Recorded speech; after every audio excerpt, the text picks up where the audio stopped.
Hello guys, welcome to my class learning legacy. Learning legacy class में आप सभी का स्वागत है। जैसा कि आप सब जानते हैं कि 15 अगस्त आने वाली है और 15 अगस्त की तैयारी में हम बच्चों को नृत्य और सिंगिंग, डांसिंग, पोयम और भाषण सबकी तैयारी करवा रहे हैं। तो कल मेरे बच्चों को एक कहानी सुनाई पृथ्वीराज चौहान की। जब पृथ्वीराज चौहान की कहानी बच्चों ने सुनी तो बच्चों ने बोला कि मैम हमें रानी पद्मावती की कहानी भी सुनाइए। तो पद्मावती की कहानी सुनाइए और जौहर क्या होता है इसके बारे में हमें थोड़ी जानकारी दें। तो बच्चों को ये जानकारी बताते हुए, ये जानकारी देते हुए मैं रानी पद्मावती की स्टोरी आज बच्चों को सुनाऊंगी।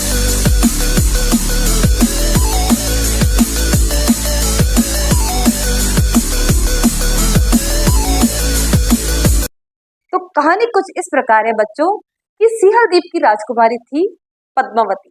सिंहल द्वीप की राजकुमारी जो थी रानी पद्मावती, बहुत ही सुंदर, बहुत ही वीरांगना, बहुत ही साहसी और बहुत ही क्षत्रियों के गुण क्षत्राणी थी, बहुत ही अच्छी। और इधर हमारे जो चित्तौड़ का शासक था राजा रत्नसेन। राजा रत्नसेन पद्मावती को विवाह करके चित्तौड़गढ़ के दुर्ग में लेके आते हैं।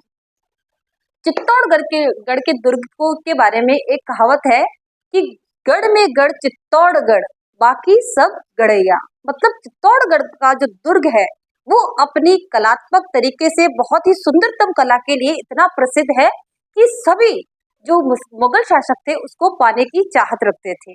तो अलाउद्दीन को जब पता पड़ता है कि राजा रत्नसेन के पास चित्तौड़ का जो किला है वो बहुत ही सुंदर किला है और जो रानी पद्मावती है बहुत ही विदुषी और बहुत ही साहसी, बहुत ही वीर और बहुत ही सुंदर, और रत्नसेन के पास रानी भी है और चित्तौड़ का किला भी बहुत सुंदर है, बहुत ही कलात्मक तरीके से भी बहुत अच्छा है। तो क्या करता है अलाउद्दीन खिलजी चित्तौड़ के किले पर चढ़ाई करता है, चित्तौड़ के किलों को पाना चाहता है। तो अलाउद्दीन खिलजी चित्तौड़ के किले पर चढ़ाई करता है। जब चित्तौड़ के किले पर चढ़ाई करता है काफी समय तक राजा रत्नसेन क्या करते हैं कि अलाउद्दीन खिलजी के साथ क्या करते हैं, बहुत समय तक घेराबंदी करके अलाउद्दीन रखता है।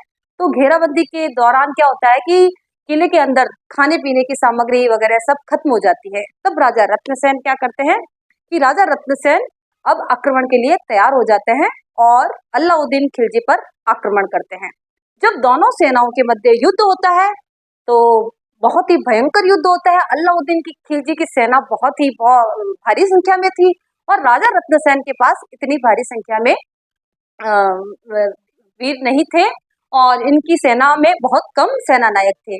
तो इस दौरान क्या होता है कि राजा रत्नसेन की हार हो जाती है और वो वीर गति को प्राप्त हो जाते हैं। तब रानी पद्मावती को जब ये सूचना पता पड़ती है कि अब राजा रत्नसेन नहीं रहे हैं, जब राजा रत्नसेन नहीं रहे हैं की सूचना जब पद्मावती के पास जाती है तो पद्मावती को पता पड़ता है कि अब हमारे चित्तौड़गढ़ के किले को अलाउद्दीन खिलजी के द्वारा क्या है जीत लिया जाएगा और क्या कहूंगा कि अभी अब यहाँ पर मुगलों का शासन होगा। तब रानी पद्मावती अपने वीरता का, अपने साहस का प्रदर्शन करते हुए हजारों 16,000 रानियों सहित क्या करती है, अब अग्निकुंड में अपना आत्मदाह कर देती है, जिसे कि जौहर कहा जाता है। अपनी आन बान शान और अपने क्षत्राणी रूप का परिचय देती है कि हमारी जो क्षत्रिय कुल की जो लाज है उसको बचाने के लिए वो क्या करती है, अपना आत्मदाह कर देती है कि मुगल हमारे ऊपर कुछ भी प्रहार ना कर पाए, हमारे को छू ना पाए। इसलिए वो अपने स्वाभिमान को बचाते हुए, अपने आत्मसम्मान को बचाते हुए क्या करती है, आत्मदाह करती है और जौहर करती है। तो इस प्रकार हमारे राजस्थान की वीरांगना पद्मावती को इस जौहर के कारण जाना जाता है। वो बताएंगे कि जो रानी पद्मावती का जो घूमर डांस है वो किस प्रकार किया जाता है, उसके स्टेप बताएंगे, उनको करके बताएंगे कि घूमर डांस वो किस तरह कर प्रदर्शन करें।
Thanks for watching.